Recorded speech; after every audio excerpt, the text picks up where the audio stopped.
Halo guys, kali ini gue punya sedikit ulasan ya, terutama buat lo semua nih yang lagi nyari handphone dengan budget 2 jutaan.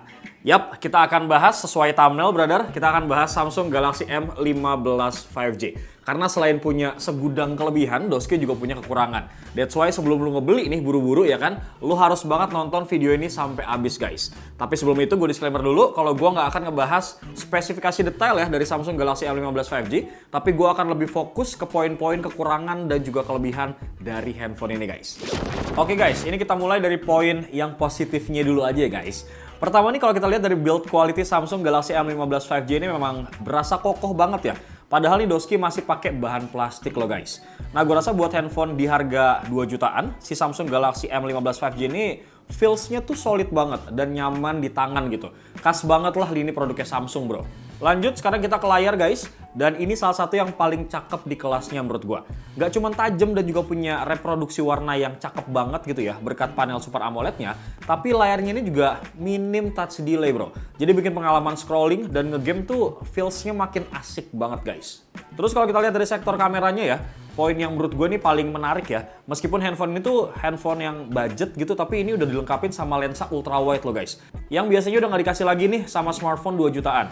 Bahkan 3 jutaan lain kalau si Samsung punya nih. Ya emang sih kualitas hasil fotonya tuh B aja menurut gue.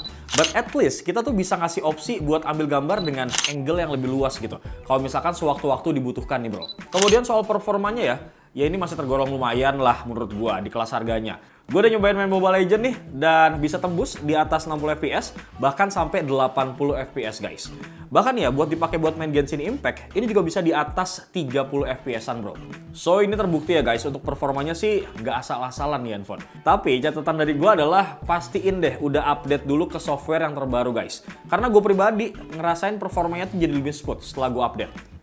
Nah, bicara soal main game ya, di sini Samsung tuh terbilang nggak tanggung-tanggung bro. Karena mereka tuh ngasih sensor yang lengkap, termasuk gyroscope bertipe hardware ya, yang juga bikin pengalaman main game tuh, terutama PUBG nih, bisa maksimal banget guys. Terus buat lo nih yang masih suka main game pakai headset, kabel karena takut delay kalau pakai TWS, nah si Samsung Galaxy M15 5G ini juga udah ngasih jack audio 3,5 mili, jadi aman bro. Nah yang bikin performa Samsung Galaxy M15 5G ini makin solid guys, baterainya tuh udah super jumbo banget, di angka 6000 mAh.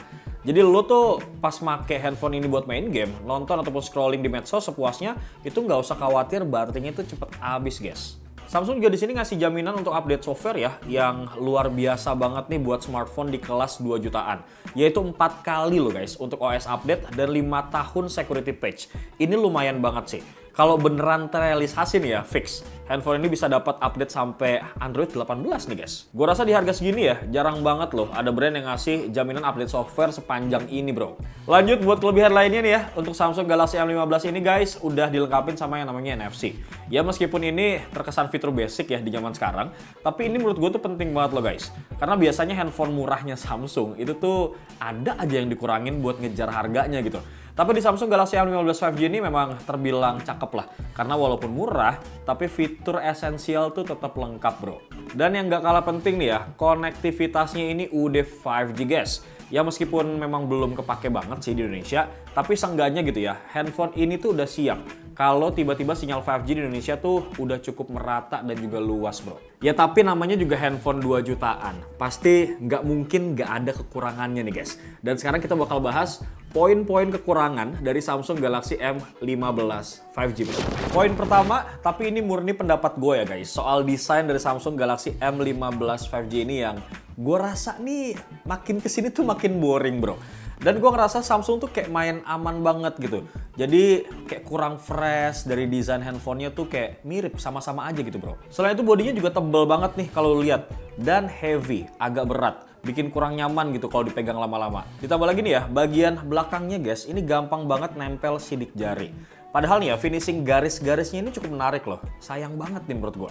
Yang lebih mengecewakan lagi nih guys, handphone itu belum punya yang namanya perlindungan IP rating apapun. Jadi lu harus hati-hati banget nih kalau misalkan kalian bawa si Samsung Galaxy M15 5G ini guys, keluar pas lagi hujan-hujanan gitu misal. Lanjut ke bagian layarnya guys. Ya meskipun pakai panel Super AMOLED ya, sayangnya nih nggak ada fitur yang namanya Always On Display. Padahal nih, biasanya kan di smartphone yang udah pakai panel AMOLED, itu selalu ada fitur AOD-nya guys. Sayang banget sih nih. Terus kalau lu lihat nih ya, Bagian bezel layar depan ini juga, aduh masih tebal banget guys. Yang bikin desain itu terkesan kayak jadul gitu bro. Dan walaupun refresh rate layarnya udah 90 Hz ya, sayang banget refresh rate-nya ini tuh nggak bisa diadaptif gitu guys. Jadi tuh kita harus milih antara stay di 60 Hz atau lu mau switch ke 90 Hz terus menerus. Terus si Samsung Galaxy M15 5G ini guys, lucunya ya, yang baru gue sadar ini adalah nggak ada opsi buat perekaman layar secara default. Karena gue udah cari fitur ini kemana-mana guys, gue nggak nemu sama sekali. Kalau misalkan lo ada yang make nih Samsung Galaxy S15 tapi lo nemu, ya bolehlah langsung aja kita sharing guys di kolom komentar nih. Lanjut untuk speakernya guys, di sini tuh masih mono. Jadi menurut gue ya, adanya si jack audio 3,5 mili di Samsung Galaxy M15 5G ini, itu jadi solusi banget guys buat main game dan bikin lebih nyaman gitu, nggak takut delay. Next, di poin selanjutnya ya, yang jadi kekurangan ke-10 nih guys, adalah dari sisi konfigurasi memorinya. Dimana Samsung Galaxy M15 5G ini guys, cuman mentok di angka 6/128 GB aja. Yang terbilang ini agak mepet banget sih buat penggunaan di tahun 2024 nih menurut gua. Apalagi brand lain udah banyak banget tuh yang ngasih konfigurasi 8/256 GB. Bahkan udah UFS sekalipun itu harganya sama guys di luar sana. Tapi untungnya ya, di sini Samsung tuh masih baik banget karena masih ada slot micro SD buat nambah si storage-nya bro. Kemudian kalau kita lihat nih dari sisi kameranya guys, gue di sini juga nemuin beberapa catatan. Yang pertama nih, untuk perekaman videonya itu maksimal mentok di angka 1080 30 fps aja. Hasilnya pun ini gue bisa bilang sih kayak B aja gitu bro. Meskipun untungnya ini cukup stabil ya guys. Kualitas foto dan video malamnya juga agak kurang sih menurut gue. Bahkan kalau buat foto nih ya, meskipun night mode-nya kita aktifin guys, hasilnya juga nggak terlalu ngebantu banget nih.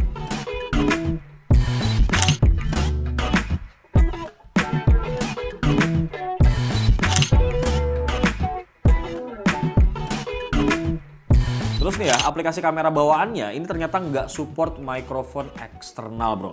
Jadi kalau misalkan lo termasuk yang suka bikin konten live di TikTok ataupun Instagram, lo cuman bisa ngandelin mikrofon bawaannya aja dari si handphone ini. Tapi seharusnya sih poin ini masih bisa diperbaikin lagi ya sama Samsung via updatean software nih bro. Satu lagi nih, masalah pengecasannya di Samsung Galaxy M15 5G ini.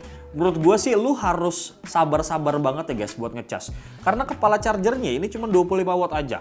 Jadi bisa makan waktu sampai 2 jam buat ngecas dari 0 sampai 100%. Itu pun ya kalau lu beli yang paket gaming package yang udah langsung dapet chargernya. Kalau enggak, kekurangannya jadi nambah satu nih guys. Karena di paket penjualannya yang biasa itu nggak dikasih kepala charger sama sekali.